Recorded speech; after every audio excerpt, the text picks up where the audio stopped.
बच्चों, आप सब कैसे हैं? आशा करती हूँ कि आप सब अच्छे होंगे। आज हम लोग क्लास फर्स्ट की हिंदी व्याकरण में वर्णमाला पढ़ेंगे। वर्णमाला से तो सभी लोग परिचित होंगे। आपने अपनी पिछली क्लास में छोटा बड़ा छोटी बड़ी सब पढ़ रखा है। अब उसके आगे की कुछ बातें हम लोग जानते हैं। जब हम हिंदी भाषा की बात करें तो जब हम इसको बोलते हैं तो बोलने में हमारे मुख से कुछ ध्वनियाँ निकलती हैं, कुछ आवाज़ें निकलती हैं। जैसे एक एग्जाम्पल ले लेते हैं। ये कौन सी पिक्चर है? राइट, कमल।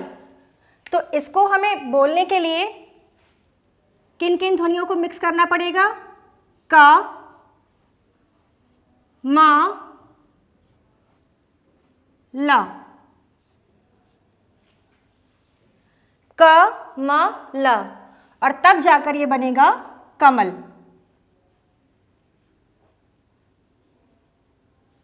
ऐसे ही एक और उदाहरण ले लेते हैं, अजगर। अजगर के लिए भी हमें आ, ज, ग, र। जब इन वर्णों को मिलाएंगे तो मिलकर बनेगा अजगर। क्लियर? फिर से एक बार देख लेते हैं। जब क, म, ल इन तीन वर्णों को मिलाया तो हमारा बना कमल। देन अ, ज, ग, र। जब इन वर्णों को मिलाया हमने तब बना अजगर, अजगर। भाषा की सबसे छोटी इकाई वर्ण या अक्षर कहलाती है। फिर से एक बार रिपीट करते हैं। भाषा की सबसे छोटी इकाई वर्ण या अक्षर कहलाती है। अब बात करते हैं वर्णमाला की। अगर वर्णमाला को हमें एक लाइन में परिभाषित करना हो तो इसकी परिभाषा क्या होगी? हिंदी भाषा के वर्णों का जो समूह होता है, जैसे छोटा बड़ा छोटी बड़ी, ये सारे आ से लेके ज्ञ तक जो होते हैं जो वर्णों का समूह होता है उसे हम लोग वर्णमाला कहते हैं।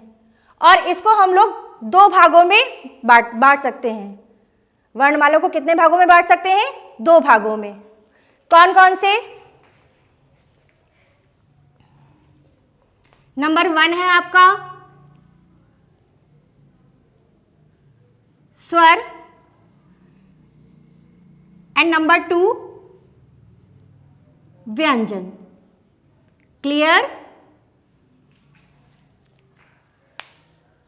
वर्णमाला को हम लोग कितने भागों में बांट सकते हैं? दो भागों में, 1, 2। नंबर 1 है स्वर और दूसरा है व्यंजन। अब आप लोग कहेंगे स्वर क्या होता है? स्वर संख्या में 11 होते हैं। अगर हम इन्हें काउंट करेंगे तो कितने होंगे? ये 11, मतलब 11। और जिन वर्णों के उच्चारण में हमें दूसरे वर्णों की सहायता ना लेनी पड़े उन्हें स्वर कहते हैं। अब स्वर की बात करते हैं। हमें स्वर कौन कौन से होते हैं?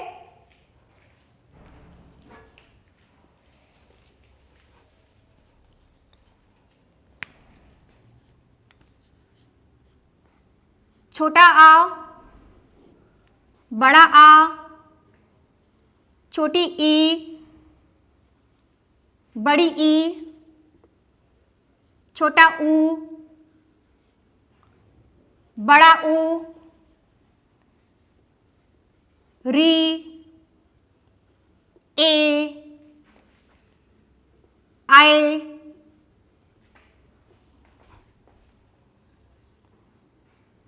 ओ, आओ। ये है हमारे स्वर। फिर से एक बार देख लेते हैं। स्वर संख्या में 11 होते हैं और ये कौन कौन से होते हैं? अ, आ, इ, ई, उ, ऊ, री, ए, आए, ओ, आओ। अगर इन्हें हम काउंट करेंगे तो ये कितने होंगे? 11। सी देखते हैं। 1 2 3 4 5 6 7 8 9 10, 11, कितने हुए? हुए ना पूरे 11।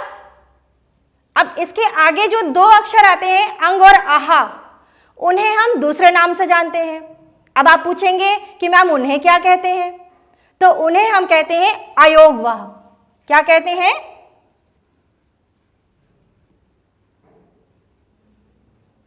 अयोगवाह।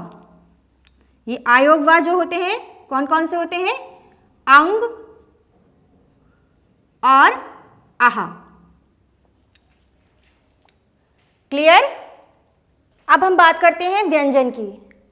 व्यंजन जो होते हैं वो संख्या में कितने होते हैं? 33। 33 मतलब 33। अगर हम इन्हें भी काउंट करेंगे तो कितने निकलेंगे टोटल? 33। और व्यंजन किसे कहते हैं? व्यंजन उन्हें कहते हैं जिनका उच्चारण करने में हमें स्वरों की सहायता लेनी पड़ती है। स्वर जो अभी मैंने बताए थे आपको, छोटा आ से लेके अ तक, जिन वर्णों के उच्चारण में हमें इन स्वरों की सहायता लेनी पड़े उन्हें हम क्या कहते हैं? व्यंजन। और ये संख्या में कितने होते हैं? 33। कुछ उदाहरण देख लेते हैं हम। जैसे क, तो का में दो चीजें मिक्स हैं। क्या?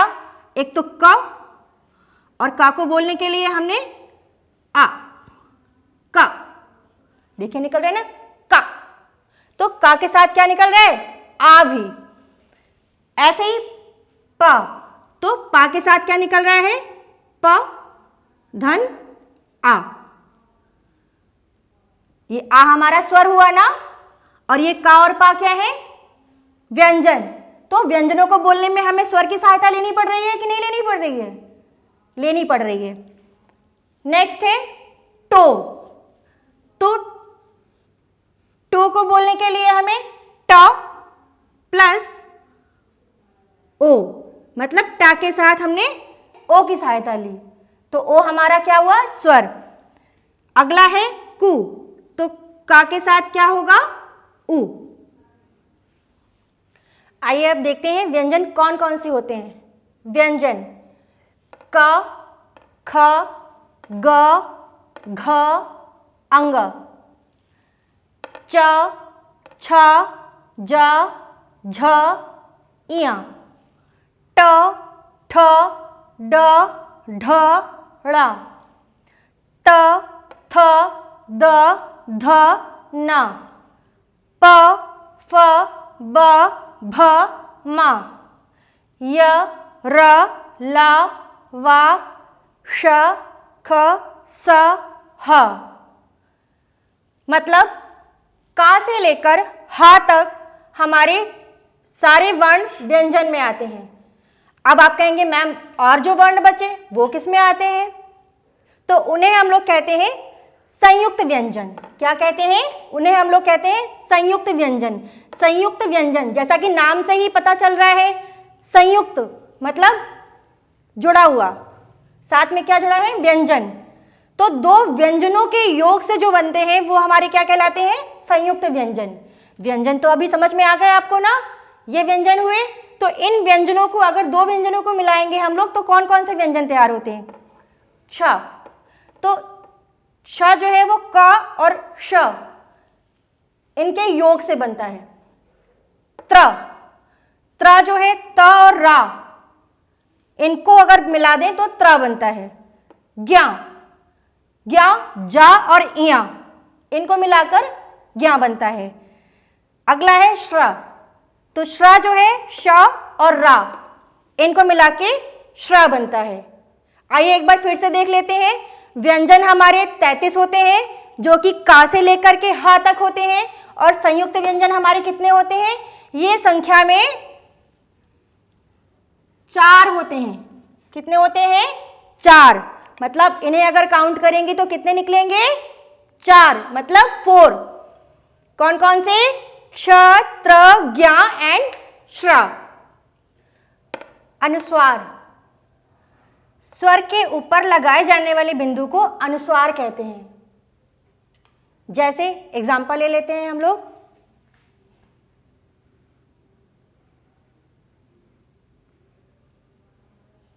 दंत, ये जो बिंदु आप देख रहे हैं इसे क्या कहते हैं? अनुस्वार। एक और एग्जांपल ले लेते हैं।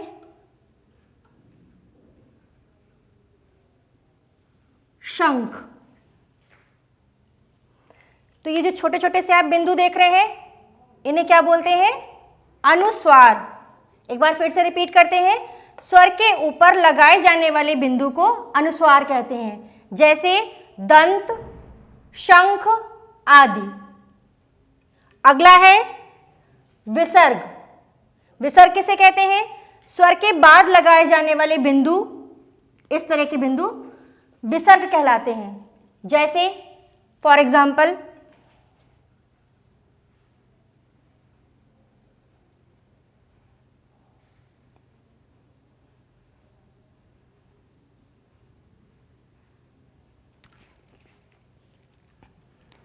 दुख, अतः आदि। नेक्स्ट है मात्राएं। मात्राएं आपने पिछली क्लास में पढ़ी होंगी, लेकिन मात्राएं होती क्या हैं ये आज मैं बताती हूं आपको। स्वर और व्यंजन को एक साथ जोड़ने पर स्वर का रूप बदल जाता है, जिसे मात्राएं कहते हैं। एक दो उदाहरण ले लेते हैं हम। मात्राएं देखिए, ये आ की मात्रा ऐसे होती है और ई की मात्रा ये तो सभी को पता होगा। अगर हम इसको व्यंजन के साथ लगाते हैं तो क्या हो जाता है? का के साथ हमने आ लगाया तो क्या हो गया? का। और अगर का के साथ ई लगाया तो क्या हो गया? की। तो देखा आपने, इनका रूप चेंज हो गया।